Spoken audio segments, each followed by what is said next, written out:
Hello students, नमस्कार। आप सभी को स्वागत है आपका अपने यूट्यूब चैनल क्वांट्स प्रो में। ठीक है, आज की क्लास में हम करेंगे टेक्स्ट बुक का जो भी educative based quantitative aptitude sectional test number 2 था। ठीक है, और सीखेंगे हम कि कैसे इस पूरे मॉक को हम आराम से 15 मिनट में उड़ा सकते थे पूरा।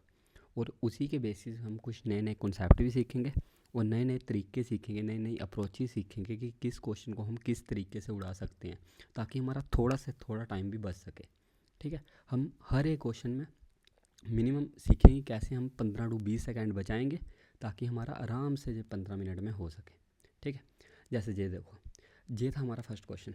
अब इसको कैसे किया जा सकता था, हमें पता है कि एक हॉलो सिलेंड्रिकल पाइप दी है और उसका डायमीटर दिया हुआ है। ठीक है, जो आपको ये याद रखना है कि ये इधर डायमीटर दिया है। ठीक है, मैक्सिमम लोग इसको रेडियस से कंफ्यूज कर लेते हैं। ठीक है, तो आपको ये पढ़ना है कि डायमीटर दिया है कितना है, 14 सेंटीमीटर और 12 सेंटीमीटर। हमें क्या बोला है, वॉल्यूम ऑफ आयरन यूज्ड। अब वॉल्यूम ऑफ आयरन यूज्ड वही होगी कि pi R square minus are square into height.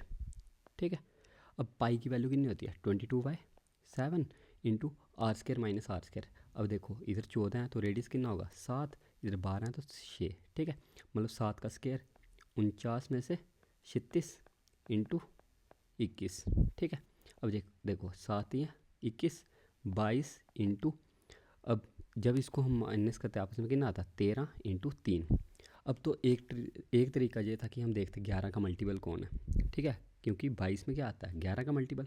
आपको याद रखना है कि कभी भी आपको मेंसुरेशन क्वेश्चन दिया और पाई आ रहा है ना उसमें, अगर ऑप्शन में 11 का मल्टीपल एक ही है तो हम 11 के मल्टीपल से भी कर सकते हैं। पर लेकिन इधर 11 का मल्टीपल जे भी था। ठीक है, जे भी था। ठीक है, दो तो हमें शुरू में ही दिख गए थे 11 का मल्टीपल है, तो हम उस मेथड से नहीं कर सकते थे। ठीक है, पर लेकिन अगर जब भी क्वेश्चन में आपको ये याद रखना है कि अगर क्वेश्चन में पाई दिया हुआ है तो आप आराम से 11 से उड़ा सकते हैं अगर 11 का एक ही मल्टीपल है। ठीक है, अब देखो अगर हम जूनियर डिजिट देखें इसका, 3 3 या 9, 9 2 या 18, तो जूनियर डिजिट में क्या आ रहा है इसके 8। हमें दिख गया कि 3 3 या 9, 9 2 या 18, जूनियर डिजिट में 8 आ रहा है, तो जे और जे तो कट जाता है आराम से। ठीक है, पीछे बचते जे दोनों। अब देखो इसमें से 8 5 13, जे तो 11 का मल्टीपल नहीं है, मतलब ये आंसर होता ही नहीं। एक ही नंबर था हमारा जो 11 का मल्टीपल आ रहा है, जिसकी यूनिट डिजिट में 8 है, तो आराम से हम इसको टिक लगा देते बिना कैलकुलेशन किए। ठीक है, तो इस तरीके से आपको इसको अप्रोच करना था ताकि आपका टाइम बच सके। ठीक है, अब देखो ये था वैसे अगला क्वेश्चन। अब ये अगला क्वेश्चन क्या कहता है कि एरोप्लेन है कितनी 300 मीटर फ्लाइट पे उड़ रहा था। ठीक है, समझ लो ऐसे हम बना देते हैं कि ये कितना, समझ लो इधर कोई एरोप्लेन उड़ रहा है। ठीक है, इधर क्या एरोप्लेन उड़ रहा है कोई। ठीक है, कितनी मीटर हाइट पे, 300 मीटर की हाइट पे। अब बोला कि above the ground passes vertically above the plane. अब एक और भी प्लेन पास होता है। ठीक है, vertically band the angle of elevation of two planes from the same point. अब सेम पॉइंट हम समझ लो कि जहाँ से ऐसे सेम पॉइंट ले लिया, जो ये अपर जो एरोप्लेन है। ठीक है, इसका जो हमें दिया हुआ है, ठीक है यार ये थोड़ा पैराबोला टाइप बन गया। ठीक है, स्ट्रेट लाइन। ठीक है, जो अपर दिया है हमें, इसका दिया है हमें 60 डिग्री एंगल बन रहा है। ठीक है, पर लेकिन हमें बोला है कि जो लोअर पे बन रहा है उसका कितना है 45 डिग्री, ये 45 डिग्री। ठीक है, अब देखो हमें पता है कि जो देखो हम 60 वाले को रेंज वन से कर ले हैं। ठीक है, अब हमें पता है कि tan 60 कितना होता है, tan 60 कितना होता है √3/1। अब हमें √3 की वैल्यू दी हुई है कितनी है 300, तो 1 की वैल्यू कितनी होगी 300/√3। देखो √3 की वैल्यू हमें दी है ना 300, तो 1 की वैल्यू कितनी होगी 300/√3। मतलब अगर इसको रैशनलाइज करें, ठीक है, जे कट जाएगा कितना कितना आ जाएगा जी 100√3। ठीक है, अब हमें पता है कि जो जे नीचे एंगल बन रहा है ये कितना बन रहा है 45 डिग्री, और 45 डिग्री बन रहा है तो tan 45 कितना होता है 1, तो मतलब इसकी रेशो 1:1 होगी। और 1 की वैल्यू हमें दी है कितनी है 100/3, तो इस 1 की वैल्यू कितनी होगी 100/3। तो जो लोअर पे प्लेन उड़ रहा है उसकी हाइट कितनी होगी 100/3। ठीक है, तो इस तरीके से हम इसको आराम से कर सकते थे। ठीक है, वैसे ही अगला क्वेश्चन ये है। ठीक है, अब बताइए इस क्वेश्चन को आप किस तरीके से कर सकते हैं। ठीक है, अब देखो ऐसे अगर आप करने लगते हैं इसको कि हमें बोला कि 6% पर एनम है, पर लेकिन कंपाउंड हाफ ईयरली है। ठीक है, और कितने 1.5 ईयर, मतलब देखो 3 बार लगा होगा, फर्स्ट सेकंड और थर्ड, क्योंकि इधर कितना है हाफ ईयर मतलब 18 मंथ, और जो हमारा कंपाउंड ईयर लग रहा है हाफ ईयरली मतलब 6 मंथ पे, तो 6 मंथ पे 3 बार लगा होगा, मतलब पहले साल 3%, अगले साल 3%, अगले साल भी 3%। ठीक है, अब देखो जो सेकंड साल पे इसका भी 3% लगा होगा। ठीक है, इसका भी क्या लगा होगा 3%, मतलब 0.09%, और इसके अगले साल इसका भी 3% लगा होगा, मतलब 0.09%, और इसी साल इसका भी 3% लगा होगा, कितना लगा होगा 0.09%। और जो तीसरे साल जो इंटरेस्ट, कंपाउंड इंटरेस्ट क्या होता है, इंटरेस्ट पे इंटरेस्ट, मतलब इस पे भी इंटरेस्ट लगा होगा 9×3 या 27। ठीक है, 9×3 या 27 मतलब 0.0027%, मतलब जो हमें टोटल इंटरेस्ट पड़ रहा है वो कितना 3 3 6 3 9 9 3 27 और 27, मतलब 9.27% पड़ रहा है। अब हमें निकालना किस पे है 10,000 पे, तो अगर 10,000 का हम कितना 9.27% निकालें तो कितना आ जाएगा वो 927.27। अब हमें क्या बोला था कि how much has to be returned, मतलब टोटल हमें अमाउंट बताना था। अब देखो 10,000, इसमें ही हम प्लस क्या कर लेंगे 10,000, मतलब 10,927, एक ही ऑप्शन था 10,927 वाला, तो इसको ही हम टिक लगाएंगे और आगे बढ़ेंगे, बस इतना सा था इसमें। ठीक है, अब ये अगला क्वेश्चन, ये क्या था कि ये देखो 16 जे 30 डिवाइड बाई जे कितना हो जाता 15। ठीक है, 15 माइनस 12। ठीक है, दिया हुआ है हमें, ये देखो ये कितना आ गया 15। अब 15 में से 12 निकाले कितना बचता हमारे पास 3। अब 3 प्लस 16 चौके 64 माइनस 28 प्लस 13 इंटू अब -16 प्लस 13 मतलब -3। अब इधर कितना बचा 67 माइनस का 28 माइनस का 39। अब ये 39 प्लस 9 8 17 3 दिन 6 मतलब 67, 67 माइनस और इन दोनों का भी 67, तो 67 माइनस 67 कितना आ गया हमारे पास 0। तो इस तरीके से हम आराम से कर सकते हैं इसको। ठीक है, अब जैसे ये अगला क्वेश्चन। ठीक है, अगला क्वेश्चन क्या कहता है हमें, देखो इस क्वेश्चन को आप किस तरीके से कर सकते थे। ठीक है, हमें दिया कि ये क्या है राइट प्रिज्म है। ठीक है, और ये भी ट्रिपलेट ही बन रहा है। अब देखो जो वॉल्यूम ऑफ प्रिज्म क्या होती है, वॉल्यूम ऑफ प्रिज्म क्या होती है एरिया ऑफ ट्राइंगल जो भी दिया हो हमें इनटू हाइट, यही तो होती है। ठीक है, तो हमें क्या बोला था वॉल्यूम ही तो पूछा था। अब इसका एरिया कितना होता ये हमें पता है कि ये क्या बन रहा है राइट एंगल ट्राइंगल। ठीक है, राइट एंगल ट्राइंगल बन रहा है जी। ठीक है, अगर राइट एंगल ट्राइंगल बन रहा है तो इसका एरिया कितना होगा हाफ बेस इंटू हाइट। अब दो छोटी साइड से जाइए 36 इंटू 48। ठीक है, इंटू कितना 56। ठीक है, ये आ गया। अब देखो अब क्या कर सकते हैं हम 2 18 जा। ठीक है, हमारे पास क्या बचा 18 इंटू 48 इंटू 56। ठीक है, अब अगर देखें हम इधर मतलब दो में ये जूनियर डिजिट सेम और ये क्या इवन, मतलब और तो आएगा ही नहीं। अब हम जूनियर डिजिट से इसको कर सकते हैं आराम से। अब जूनियर डिजिट से कितना आ रहा है 8 8 जा 64 इंटू 6 4 6 जा 24, मतलब जूनियर डिजिट में 4, तो एक ही पार्ट था जिसके जूनियर डिजिट में 4 था, तो ये आ जाता हमारा आंसर। ठीक है, तो इस तरीके से आप थोड़ा थोड़ा टाइम बचाएंगे हर क्वेश्चन में, तभी आप इन सारे क्वेश्चनों को आराम से 15 मिनट में कर पाएंगे। ठीक है, अब ये अगला क्वेश्चन, इसको कैसे कर सकते थे। ठीक है, अब हमें दिया है कि ये कॉस प्लस सेक, हमें पता है कि सेक को क्या लिख सकते हैं हम 1/कॉस। अब देखो अगर आप इसको देखो तो ये क्या फॉर्म बन रही है कॉस प्लस 1/कॉस। ठीक है, कॉस एक्स प्लस 1/कॉस एक्स, इसी की फॉर्म बन रही है 2। अब देखो हमने पढ़ा है कि अगर हमारा x प्लस 1/x कितना हो 2 हो, तो इसका मतलब क्या होता है x की वैल्यू कितनी है 1, मतलब cos x की वैल्यू कितनी है 1, तो इसका आंसर कितना होगा 1 की पावर n प्लस 1 की पावर n, मतलब 1 + 1 2, तो हमारा सिंपली 2 आंसर आ जाता है। ठीक है, ये फॉर्म तो सबने पढ़ी होगी कि x प्लस 1/x अगर हमें 2 दिया हो तो x की वैल्यू कितनी होती है 1, और अगर x प्लस 1/x हमें -2 दिया हो तो हम सीधा लिख सकते हैं कि x की वैल्यू क्या होती है -1। सिर्फ आपको ये याद रखना है इसमें।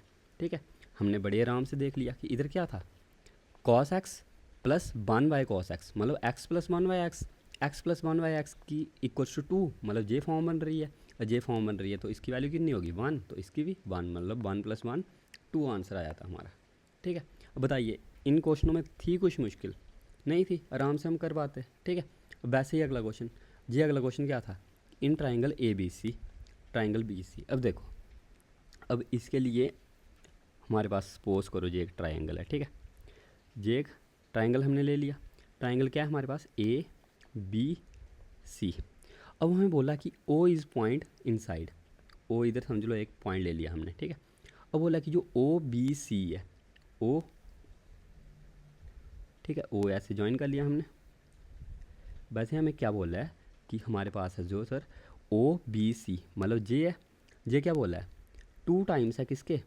ओ बी ए के, मतलब इसके। अगर जे 1 है तो जे क्या होगा? 2।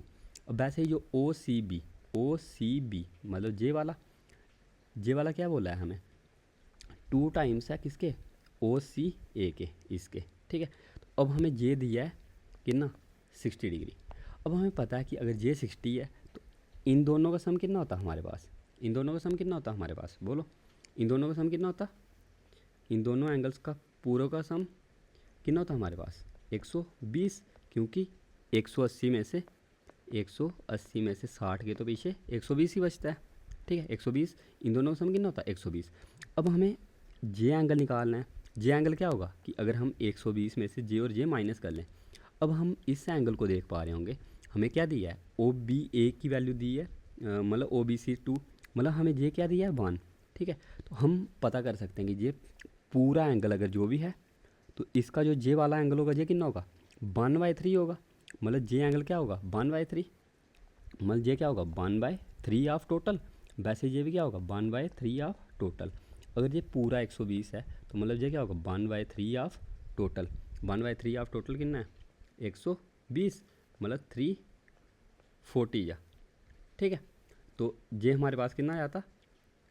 ठीक है, जे कितना आया था? अब देखो, जे 60 था, 60 120। ठीक है, और हमें क्या दिया था? ओ बी सी, ओ सॉरी मैंने गलत लिख लिया कि J2 था, J1 था।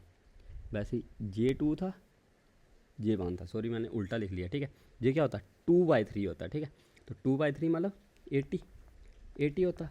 अब देखो इन दोनों का सम अगर 80 है तो जे कितना होता? 100, क्योंकि 100 + 80 = 180। ठीक है, क्योंकि वो ट्राइंगल में टोटल सम कितना होता है? 180, तो जे आंसर कितना आता? 100। ठीक है, अब देखो मैं आपको इसको एक और बात समझा लेता हूँ कि जे क्या दिया है हमें।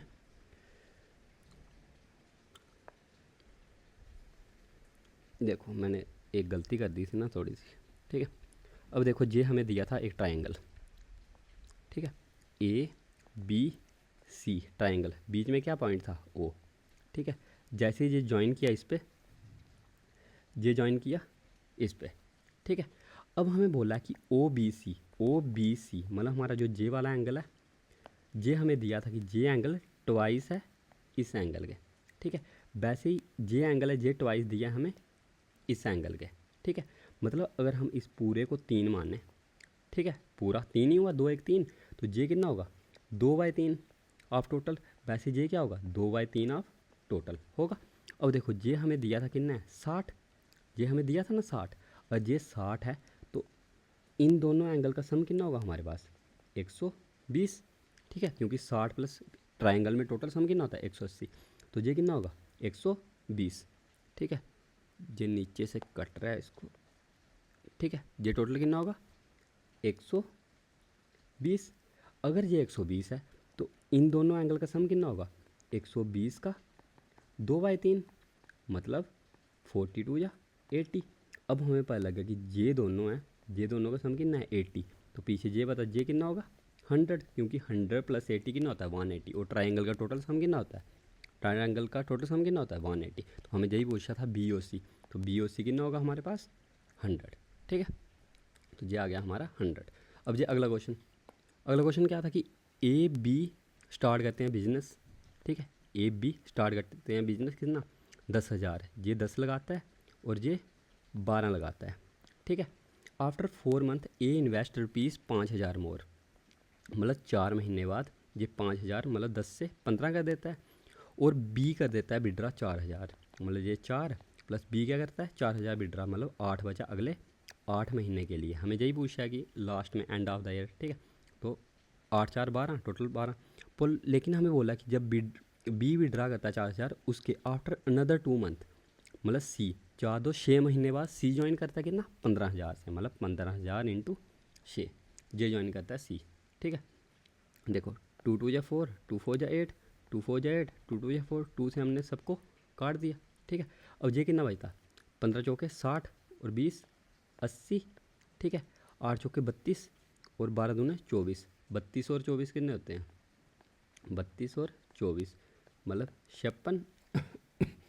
और ये सी का कितना है 15 तो ये 45 दे दिया है हमें। ठीक है, अब बोला कि if at the end of the year the difference of A B का डिफरेंस कितना है 24, 80 में से 56 के 24 की वैल्यू हमें दी है कितनी है 12,000।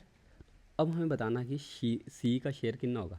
अगर 24 की वैल्यू 12,000 है तो ए की वैल्यू कितनी होगी 24 25 120, ए की वैल्यू 500, तो हमारे पास 45 की वैल्यू क्या होगी इंटू 500। ठीक है, अब 5 5 25 और 2200 22,500। ठीक है, तो हमारे पास आंसर क्या आ जाएगा 22,500। ठीक है, आसानी से ये भी हो गया। ठीक है, अब ये अगला क्वेश्चन। अब देखो इस क्वेश्चन को कैसे कर सकते थे आप। ठीक है, इस क्वेश्चन में मैं जो ट्रिक बताऊंगा ना आपको देखना। ठीक है, अब देखो 1 kg शुगर है, उसका प्राइस है 13 वर्ग मतलब 13। ठीक है, और जो अगली थी उसकी नहीं पता है, मतलब समझ लो 1 kg शुगर है, उसका हमें प्राइस कितना दिया है 13 पर kg, और 5 kg हमने और शुगर ली, उसका प्राइस हमें नहीं पता था। सॉरी। अब बोला कि जब हम इसको मिक्स करते हैं आपस में, जो ये टोटल कितने हैं 5 एक कितने हो गए टोटल 6, तो ये 6 की प्राइस बन जाती है हमारे पास 23 बन जाती है 23। अब हमें प्राइस बताना है इसका।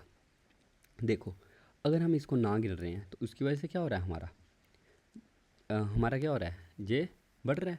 मतलब हम क्या कह सकते हैं कि ये देखो जे इससे कितना कम था, मतलब +10 था ये, मतलब जे इससे +10 है, मतलब जो हमारा जे रहा होगा क्या रहा होगा +10 रहा होगा किस पे 1 पे, और इसको हमने बांटना किस पे है 5 पे। ठीक है, मतलब 23 हमारा शेक है। ठीक है, 23 हमारे किसकी है शेक की एवरेज, और ए की एवरेज दी है हमें 13, जैसे कितनी ज़्यादा है 10 ज़्यादा है, 10 कितने एक नंबर पे 10 ज़्यादा है, और इसको हमने बांटना किस पे है 5 पे। ठीक है, जिसको समझ नहीं लगा एक और बार फिर से समझ लो कि हमें शेक की एवरेज पता लग गई है हमारे पास कितनी है 23, और ए की एवरेज हमें पता है कितनी है 13, मतलब जे से कितनी ज़्यादा है +10 ज़्यादा है। तो हम लिख सकते हैं कि जो जे 5 की एवरेज होगी, 5 की एवरेज क्या होगी जो 23 है हमारा, इसमें कितनी 10 ज़्यादा कितने पे 1 पे, और इसको हमने बांटना किस पे है 5 पे। ठीक है, तो ये लिख सकते हैं। तो इसका मतलब कि जो हमारी जे एवरेज होगी, मतलब हमारे पास जो इसकी वैल्यू होगी ये क्या होगी 23 + 5 दूने 10, मतलब 23 + 2 = 25। तो इतनी आसानी से हमारा आंसर क्या आया था 25। अब बताइए कोई इस मेथड से इसको कर पाया था। ठीक है, और इस मेथड से करेंगे आप तो आपका थोड़ा थोड़ा टाइम जो बचेगा ना वो आपको लास्ट में बहुत बेनिफिट देगा। ठीक है, अब ये अगला क्वेश्चन, इस क्वेश्चन को कैसे कर सकते थे हम। ठीक है, हमें बोला कि साइन थीटा और कॉस थीटा हमने जीरो नहीं लेना है, क्योंकि अपॉन में जीरो बन जाएगा, जीरो नहीं लेना अपनी मर्जी से कुछ भी ले लो। थीटा को 45 मान लो। ठीक है, थीटा को क्या मान लिया 45 डिग्री, तो हमारे पास क्या आ जाएगा a/, कोसेक 45 कितना होता है √2, मतलब 2√2 प्लस b/2√2 = 8/√2 × √2 2। तो ये 2 2 2 कट गया, तो हमारे पास a + b की वैल्यू कितनी आ गई 8√2। ठीक है, ये आ गई। और वैसे ही अगर हम इधर लिखते तो ये कितना होता हमारे पास, इसकी वैल्यू कितनी आ जाती a × √2, क्योंकि साइन थीटा क्या होता है 1/√2 प्लस सॉरी बीच में क्या है माइनस। ठीक है, -b/√2 = 0, मतलब a - b की हमारे पास वैल्यू कितनी आ गई 0। ठीक है, तो इधर से हम आराम से निकाल सकते हैं अगर इन दोनों को ऐड करें। ठीक है, आपस में ऐड करें तो 2a की वैल्यू हमारे पास कितनी आ रही है, 2a की वैल्यू कितनी आ रही है हमारे पास 8√2, मतलब a कितना आ गया हमारे पास 4√2। ठीक है, तो a की वैल्यू हमारे पास आ गई 4√2, और इधर से हम पता भी लगा सकते हैं कि a = b भी होगा, क्योंकि a - b अगर 0 है तो a = b है, तो मतलब बी भी कितना आ गया 4√2। तो अब हमें क्या निकालना था, ए स्क्वायर प्लस बी स्क्वायर। तो ए स्क्वायर प्लस बी स्क्वायर कितना होगा, ए स्क्वायर कितना है 4, 4 का स्क्वायर 16 इंटू 2 32 प्लस 32 मतलब 64। तो 64 क्या आता है हमारा आंसर, क्योंकि हमारे पास क्या है 4, 4√2। तो ए स्क्वायर क्या होगा हमारे पास 16 इंटू 2 मतलब 32। तो वैसे ही बी कितना होगा 4 इंटू 4 16 इंटू 2 32। तो 32 प्लस 32 इक्वल्स टू 64। तो आराम से हमारा आंसर क्या आया था 64। बस ये था। अब अगला क्वेश्चन। अब ये क्वेश्चन क्या था कि इफ़ ऑल द किंग्स कितने होते हैं 4, क्वीन कितने होते हैं 4, एसिस कितने होते हैं 4, ठीक है, आर रिमूव्ड फ्रॉम 52 कार्ड्स। हमने क्या कर दिया ये रिमूव्ड कर दिए। अगर रिमूव्ड कर दिए तो 52 में से माइनस कितने चले गए 12, पीछे कार्ड कितने बचे, क्योंकि 4 4 8 4 12 चले गए, पीछे कार्ड कितने बचे 40, ठीक है।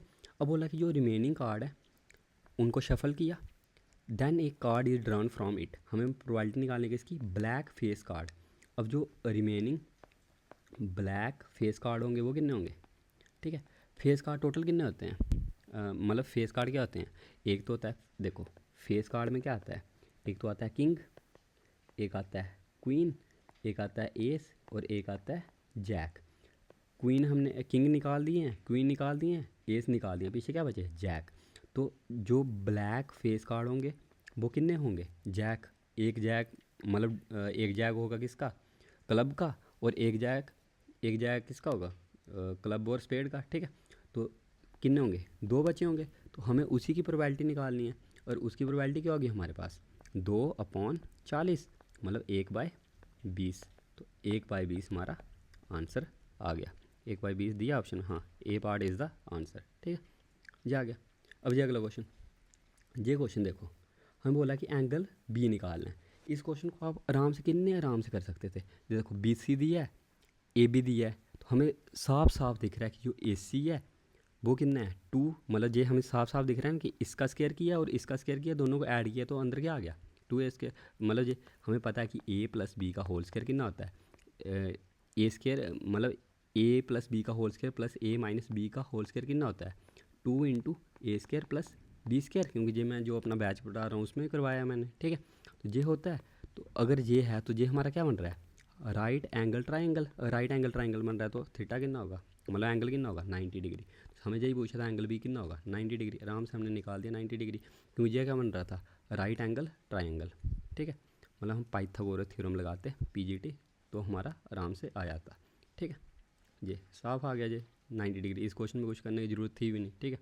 अब जो अगला क्वेश्चन हम बोला कि a man spend 20% of monthly salary on rent पे लगाता है और जो बाकी बचा देता है, ठीक है।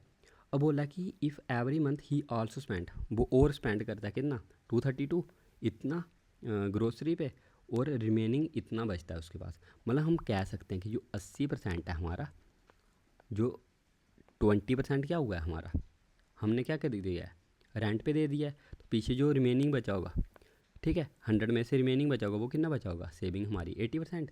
तो 80% क्या होगी हमारे पास 553 प्लस जो ये हम खर्च रहे हैं 9307 प्लस 232, यही तो होगा हमारे पास टोटल, ठीक है। अब ये 7 3 10 2 12, एक आ रही 3 1 4 4 5 9 3 12, ओ सॉरी 3 हमने एक्स्ट्रा ले लिया, ठीक है। 7 2 9 3 12, एक आ रही 5 1 6 7 8 9, अब 3 2 5 5 10, एक आ रही 9 1 9 1 10। तो ये आ गई हमारे पास 80% की वैल्यू कितनी आ गई हमारे पास 10,092, ठीक है। तो अब हमें 10% की वैल्यू निकालनी होगी, तो वो कितनी होगी, ठीक है। मतलब 8 से काटा 8 बन जा 8, 8 दूने 16, 8 छिके 48, 8 बन जा 8 और 0.5। तो वैसे ही अगर हमने क्या निकालनी है, हमें टोटल सैलरी निकालनी है। टोटल सैलरी अगर 10% की वैल्यू ये है तो 100% कितना होगा हमारा, एक पॉइंट हट जाएगा, मतलब 12615। तो 12615 एक ही ऑप्शन में दिया, तो ये हमारा क्या आ जाएगा आंसर, ठीक है। वैसे ही अगला क्वेश्चन क्या कहता है in a circle with centre O, ठीक है, एक रेडियस 13 सेंटीमीटर दिया है, chord A B is drawn, ठीक है। अब देखो ऐसे हमने निकाल दिया, अब हमें बताना है कि जो हमारी कॉर्ड होगी क्या होगी, ठीक है। अब बोला कि tangent A and B intersect at P such that. अब हमें क्या बोला है कि टेंजेंट क्या कॉर्ड को दोनों हिस्सों में, मतलब हम ऐसे कर सकते हैं कि अगर समझ लो एक कॉर्ड हमने ऐसे बना ली, ठीक है, कॉर्ड हमने ऐसे बना ली, मतलब जो हमारी टेंजेंट है ऐसे करके पॉइंट पे इधर भी टच हो रही है और इसके दूसरे हिस्से पे भी टच हो रही है, यही तो हुआ इसका मतलब, ठीक है। मतलब जो हमारा ए बी कॉर्ड है, ये टेंजेंट ए पे भी टेंजेंट है, कहाँ से, पी से, और बी पे भी टेंजेंट है हमारी पी से, ठीक है, ये दिया है हमें। अब हमें बोला है कि हमारा रेडियस दिया हुआ है, रेडियस कितना है हमें 13 सेंटीमीटर, मतलब ये जहाँ से कितना दिया है हमें 13 सेंटीमीटर, ठीक है, ये दिया हुआ है हमें कितना 13 सेंटीमीटर, तो ये भी 13 ही होगा क्योंकि ये भी क्या है रेडियस हमारा, ठीक है। अब हमें बोला कि if the distance of A B from the centre is इतना, ठीक है। अब हमें बोला है कि जो हमारी कॉर्ड है, ठीक है, जो हमारी कॉर्ड है उसका सेंटर से डिस्टेंस, मतलब जहाँ से लेके जहाँ तक डिस्टेंस कितना दिया है हमें 5 सेंटीमीटर, तो हमें बताना है कि लेंथ ऑफ ए पी क्या होगी, हमें इसकी लेंथ बताने की ए पी की लेंथ कितनी होगी, ठीक है, हमें क्या बतानी है इस ए पी की लेंथ, ठीक है। अब देखो ये 13 है, हमें पता है कि ये कितना बनेगा 90 डिग्री एंगल, और जो हमारी क्या होती है कॉर्ड होती है, मतलब जो टेंजेंट होती है, टेंजेंट भी रेडियस के साथ कितना एंगल बनाती है 90 डिग्री का, ठीक है, ये तो हमें पता है, ठीक है। इसके लिए कॉन्सेप्ट क्या कि हमें पता है ना कि जो टेंजेंट होती है वो हमेशा रेडियस के साथ कितना बनाती है 90 डिग्री एंगल, मतलब ये क्या होगा हमारा 90 डिग्री। देखो ये क्या है हमारा रेडियस है, ये क्या है टेंजेंट, तो इसके साथ जो एंगल बनाएगा वो कितना बनेगा 90 डिग्री, और जो जे कॉर्ड है, जे कॉर्ड सेंटर के साथ जे तो अलग से 90 डिग्री बनाएगी, ठीक है। अब अगर जे भी 90 है, हमें पता है कि जे 13 है, जे 5 है, तो जे कितना होगा 12, ठीक है, ये हमें पता लग गया कितना होगा 12। अब हमें दिया कि ए पी बी कितना दिया है 60 डिग्री, अगर हमें ए पी बी पूरा दिया 60 तो जे कितना होगा 30, और जे भी कितना होगा 30। अब हमें निकालना क्या था, लेंथ निकालनी थी ए पी की, ठीक है। अब देखो जे कितना है हमारा, जो जे एंगल है, एक जे, ठीक है, देखो बड़े प्यार से बता रहा हूँ मैं आपको कि जे एंगल हमें पता है कि जे कितना है 30 डिग्री, और हमें पता है कि साइन थीटा कितना होता है, साइन थीटा, ठीक है, साइन थीटा कितना होता है 1/2। अगर हमारे पास 1 की वैल्यू है कितनी है 12, तो 2 की वैल्यू कितनी होगी 12 इंटू 2 मतलब 24, तो हमारा बड़ी आसानी से आंसर कितना आ गया 24, तो 24 क्या आ गया आंसर, ठीक है। और जिसको समझ नहीं लगी एक और बात देखो कि हमारा जे क्या था 90 डिग्री एंगल था ना, जे 90 डिग्री एंगल। अब देखो अगर जे 13 है, जे 5 है, तो पाइथागोरस थ्योरम से जे कितना हो जाएगा 12, क्योंकि 5 12 13 क्या होता है ट्रिपलेट। वैसे ही अगर हम इस ट्राइंगल में देखें, हमें पता है कि जे एंगल कितना है 30 डिग्री, और ये 30 है, ठीक है, हमने पढ़ा है साइन थीटा कितना होता है, मतलब साइन 30 कितना होगा 1/2, और साइन थीटा क्या होता है परपेंडिकुलर अपॉन हाइपोटेन्यूज, ठीक है, तो ये कितना होगा 1/2। अब इस 1 की वैल्यू हमें दी थी 12, तो 2 की वैल्यू कितनी होगी 2 इंटू 12 मतलब 24, तो 24 हमारा क्या आ जाएगा आंसर, ठीक है। अब ये अगला क्वेश्चन, अगला क्वेश्चन क्या कहता है, हमें क्या निकालना है but is the value of A cube J क्या है सेंट्रॉइड। अब सेंट्रॉइड क्या होता है कि समझ लो अगर ये एक्स है वाई है, मतलब ये x1 y1 x2 y2 और ये x3 y3, तो जो हमारा सेंट्रॉइड होता है, ठीक है, सेंट्रॉइड हमेशा याद रखना क्या होता है x1 plus x2 plus x3 upon 3 और y1 plus y2 plus y3 upon 3, ये क्या होता है हमारा सेंट्रॉइड। अब वैसे ही इधर क्या दिया है, ये दिया है x1, ये दिया है x2, ये दिया है y2, तो इसकी वैल्यू कितनी होगी 5, मतलब 5 3 या 15 हो जाएगी, ठीक है। और देखो a plus A 2a plus 2b plus 5 upon में नीचे अगर 3 है तो उसको हम इस तरफ भेजें तो ये कितना हो जाएगा 15, मतलब हमारे पास आ गया 2a plus 2b equal to 15 में से 5 के 10, तो a प्लस b हमारे पास आ गया कितना 5। अब a प्लस b हमारे पास कितना आ गया 5। अगर वैसे ही हम इसको देखें कि जे है y1 y2 y3, ठीक है, मतलब -3 plus 9 plus 2a equal to 12, क्योंकि 4 3 या 12, ठीक है। अब ये कितना हो गया 6, मतलब 2a की वैल्यू हमारे पास आ गई 6, तो a कितना आ गया 3, ठीक है। अगर हमारे पास a 3 है, ठीक है, जे कितना दिया है हमें 3, तो b कितना होगा 2, ठीक है, ये आ गया हमारे पास। अब हमें क्या बोला था a cube plus B square, तो a cube plus B square. अब ए क्यूब कितना होगा 3 3 या 9 3 या 27 और बी स्क्वायर कितना होगा 2 2 या 4 मतलब 27 + 4 = 31 क्या आ जाएगा हमारा आंसर।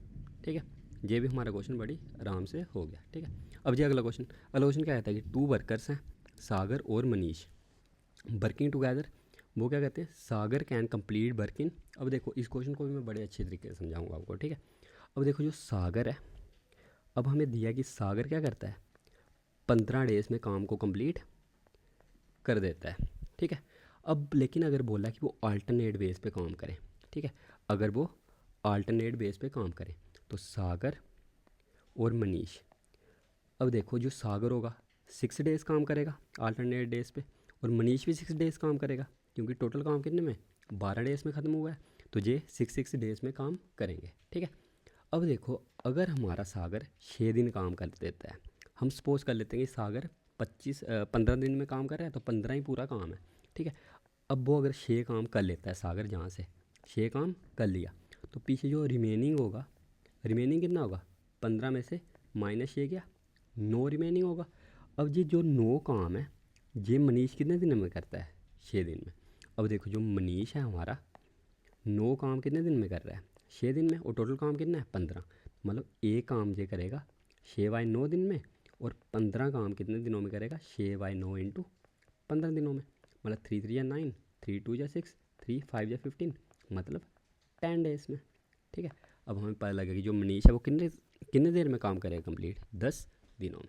ठीक है, थी इसमें कुछ मुश्किल, कितनी आसानी से हमने कर लिया इसको भी। ठीक है, अब अगला क्वेश्चन ये क्या कहता है कि 2 मैन + 1 वूमेन, 2 मैन है प्लस 1 वूमेन है, ये कंप्लीट करते हैं कितने 14 डेज में काम को और जो 4 वूमेन है प्लस 2 मैन है ये काम कंप्लीट करते हैं कितने 8 डेज में, मतलब इधर से कट सकता है 7 जा 2 4 जा।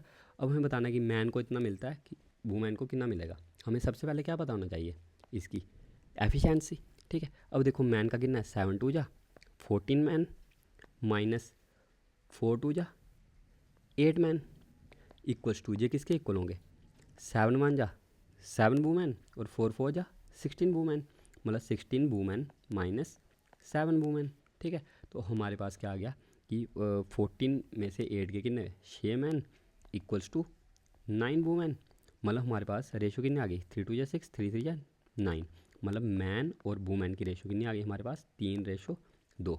ठीक है, अब हमें बोला कि मैन 600, मतलब ये मैन कितना करता है 600 रुपीज़ लेता है, मतलब मल्टीप्लाई बाय 200। ठीक है, और वैसे वूमेन की नहीं लेगी मल्टीप्लाई बाय 200 मतलब 400 रुपीज़, तो वूमेन का कितना होगा 400 रुपीज़, तो मतलब डी पार्ट हमारा क्या आ जाएगा आंसर। ठीक है, देखो कितनी आसानी से मैंने कर लिया इसको। ठीक है, तो इसी तरीके से आपको करना है, बस आराम से आपका पूरा हो जाएगा। ठीक है, अब ये अगला क्वेश्चन, अब ये देखो ये अगला क्वेश्चन भी कितने बेहतरीन तरीके से करेंगे।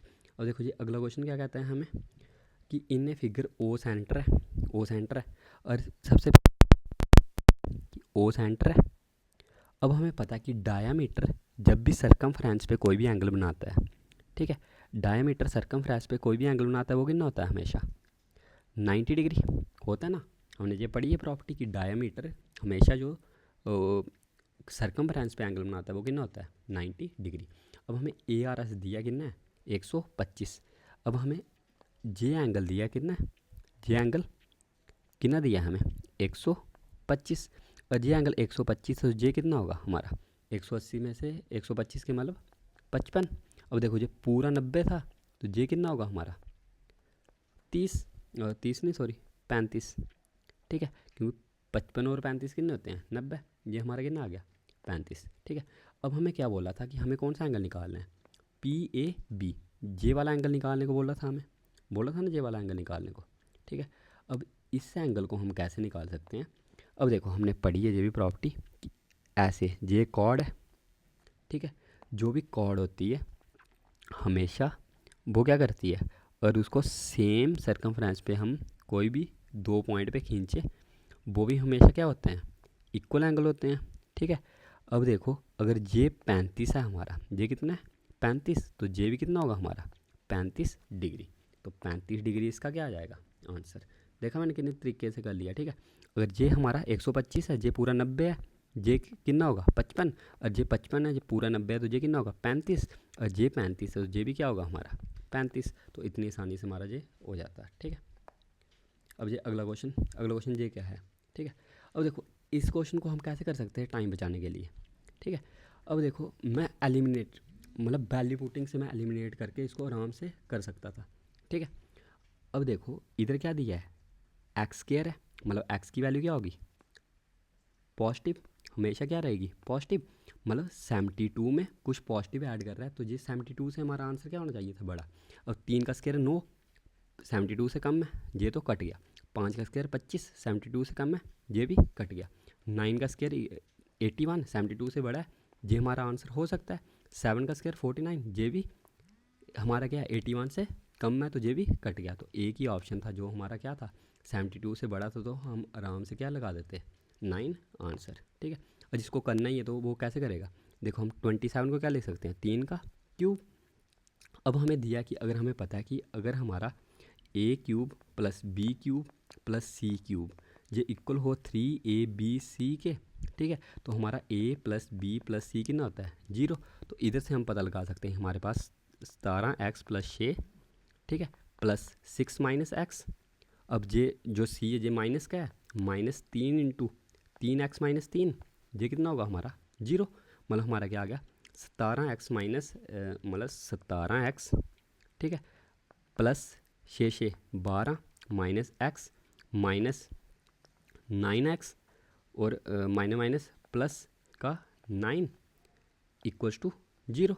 ठीक है, तो हमारे पास क्या आ जाएगा 17 माइनस ये हमें दिया 17 9 1 10 मतलब 7x इक्वल्स टू माइनस का 21, मतलब x की वैल्यू कितनी आ जाती है हमारे पास 3, और x हमारे पास 3 आ रहा है तो इधर 3 का square 9 plus 72 equals to root का 81, मतलब 9 आंसर आ जाता है। ठीक है, तो 9 आंसर हमारा आ जाता है। ठीक है, अब ये अगला क्वेश्चन क्या कहता है कि सुनैना और रीमा इन्वेस्ट करते हैं इस रेशो में, टोटल प्रॉफिट दिया है उनका, तो डिफरेंस बताना है हमें। अब हमें पता है कि 8 3 11 की वैल्यू हमें दी है कितनी है 3927। हमें क्या करना है इन दोनों का डिफरेंस, मतलब 8 में से 3 5 की वैल्यू निकालनी है कितनी होगी। ठीक है, अब देखो 11 1 जा 11 3 जा 33 62, 11 5 जा 55, 11 7 जा 77, मतलब एक की वैल्यू दी है हमें 357, तो 5 की वैल्यू क्या होगी इसी को मल्टीप्लाई बाय क्या कर देना है 5 से। ठीक है, अब 5 7 35, 3 कैरी 5 25 28, 2 कैरी 5 3 15 16 17, तो 1785 हमारा आंसर आ जाता। ठीक है, ये भी क्वेश्चन हो गया। अब ये अगला क्वेश्चन, अब इसके लिए आपको पता होगा कि अगर हमें a की पावर 6 निकालनी है, a की पावर 6 कैसे निकाल सकते हैं हम, मतलब ए स्क्वायर का क्या कर सकते हैं हम ए स्क्वायर का क्यूब। ठीक है, वैसे ही इधर से हमने प्रॉपर्टी पढ़ी होगी कि वो प्रॉपर्टी मैंने पढ़वानी है मैंने अपने बैच में वो वाली प्रॉपर्टी कि अब देखो आप ऐसे समझ लो इसको कि अगर हमें एक्स स्क्वायर प्लस 1/x² दिया हो कुछ भी वैल्यू a, और हमें बोला हो x प्लस 1/x निकालना है, तो वो हमारा क्या होगा a प्लस जो भी a होगा उसमें हम 2 करेंगे और उसी का अंडर रूट करेंगे, तो वो हमारी क्या आ जाएगी x प्लस 1/x की वैल्यू। और ऐसे ही अगर हमें x प्लस 1/x दिया है कुछ भी a है, तो अगर हमें निकालना हो x cube plus 1/x cube, तो उसको हम कैसे निकाल सकते हैं a क्यूब माइनस 3 इंटू ए। ठीक है, ये होते हैं इसके फार्मूले। जी हाँ, मैं आपको जो अभी अपना बैच करवा रहा हूँ मैं बेसिक टू एडवांस, उसमें मैं ये सारे करवाऊँगा आपको। ठीक है, तो बस आपको बने रहना आगे तक। ठीक है, अब देखो a की पावर 4 प्लस 1/a की पावर 4 दिया है हमें 34, तो हमारे पास a स्क्वायर प्लस 1/a² कितना होता, मतलब 34 प्लस 2 का अंडर रूट मतलब 36 का अंडर रूट मतलब 6 होता। तो अब हमारे पास a स्क्वायर प्लस 1/a² की वैल्यू कितनी है 6, तो हमें क्या निकालना है a6 प्लस 1/a की पावर 6, तो वो कितनी होती a का क्यूब मतलब 6 का क्यूब माइनस 3 इंटू 6, मतलब 6 का क्यूब कितना होता है 216 माइनस 18 इक्वल टू 198 हमारा आंसर आ जाता। देखा, सिर्फ इतना सा करना था आपको। ठीक है, जो आंसर आपका आ जाता सिर्फ इतना सा। ठीक है, तो इस तरीके से आपको करना है तो आपका आराम से आंसर आ जाएगा। अब ये अगला क्वेश्चन क्या है, अब हमें पता है कि वेरिएंस दिया है हमें 20 ऑब्जर्वेशन का 5, और बोला है कि each observation is multiply by 5, तो हमें बताना है कि जो रिजल्टेंट ऑब्जर्वेशन का वेरिएंस कितना होगा। अब हमें पता है कि जो वेरिएंस होता है हमारा कितना होता है, सिग्मा का स्क्वायर होता है। अब हमें दिया ये 5 है, तो इसमें मल्टीप्लाई हम क्या कर रहे हैं 2। तो जब हम मल्टीप्लाई बाई 2 करेंगे, हर एक नंबर में हम मल्टीप्लाई 2 करेंगे तो 2 का भी स्क्वायर होगा, तो मतलब 2 का स्क्वायर, तो 2 का स्क्वायर इंटू 5, ये आंसर हमारा आ जाता है। ठीक है, अब जो अगला क्वेश्चन, अब इस क्वेश्चन में क्या था कि हमें दिया था कि विकास पर से 2 बाईसाइकिल फर्स्ट इतने में खरीदी, सेकंड इतने में खरीदी। ही सेल बोल दा, दोनों उसने बेची, पहली पे 10% प्रॉफिट कमाया, मतलब इस पे क्या कमाया +10%, मतलब 1/10 मतलब +1500 इसने कमाया। अब इस पे क्या किया, लॉस 20% मतलब 1/5 का, तो इस पे क्या किया इसने -1/5 का लॉस, मतलब माइनस का 5 टू या मतलब 5 × 28 140, 2800 का इसने लॉस कमाया। तो जो टोटल था उसका वो कितना हुआ, प्लस का 1500 और माइनस का 2800, मतलब माइनस का 1300 हुआ उसका।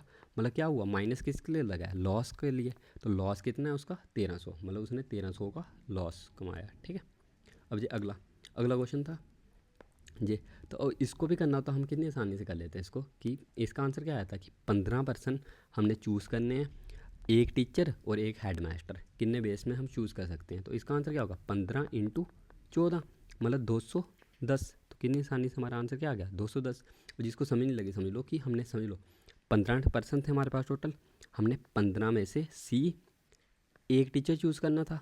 ठीक है, मल्टीप्लाई बाय फिर जो रिमेनिंग जो 14 बंदे बच गए हमारे, उसमें से भी हमने क्या करना था, एक हेड मास्टर चूज़ करना था। तो हमारे पास कितना आया था ये 15C1 कितना होता है 15 × 14C1 कितना होता है 14।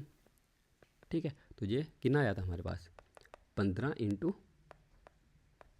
14।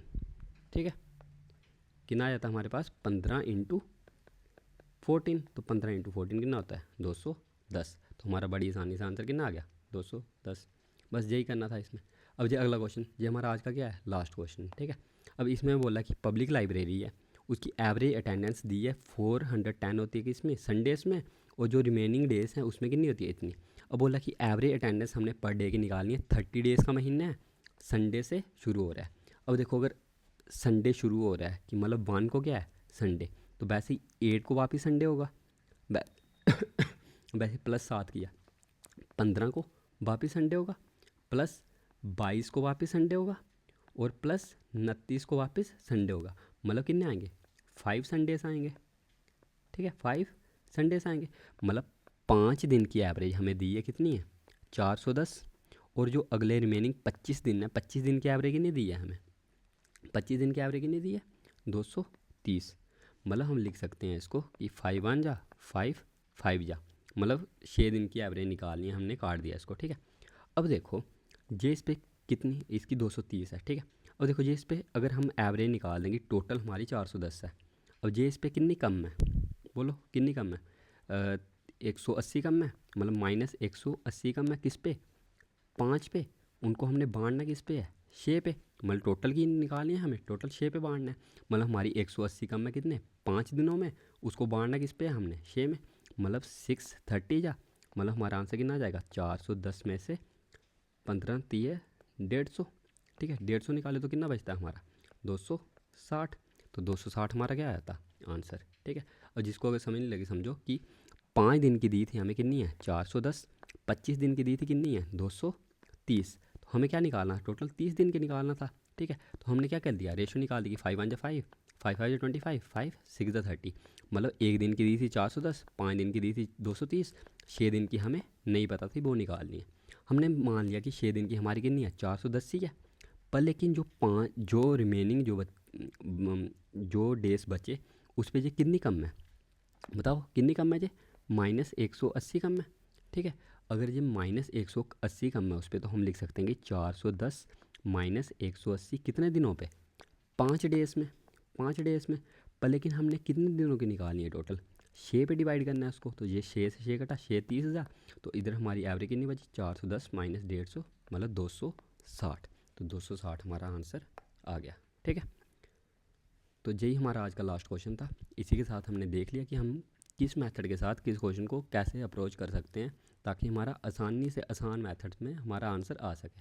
ठीक है, तो वैसे ही अगर आपको डिटेल में ये सारा बैच पढ़ना है तो मेरे ही यूट्यूब चैनल पे मैं अलग से प्ले लिस्ट बनाई हुई है, उसमें मैंने एक न्यू बैच शुरू किया बेसिक टू एडवांस वाला, जिसमें हम शुरुआत की थी हमने अलजेब्रा से। तो मैंने उसकी 4 क्लासें करवा दी हैं अलजेब्रा की, जिसको जाके पढ़ना हो तो वो आराम से पढ़ सकता है। ठीक है, तो क्लास देखने के लिए थैंक यू। तो अगर क्लास पसंद आई हो आपको तो लाइक कमेंट शेयर कर दीजिए और चैनल को सब्सक्राइब भी कर दीजिएगा। Thank you.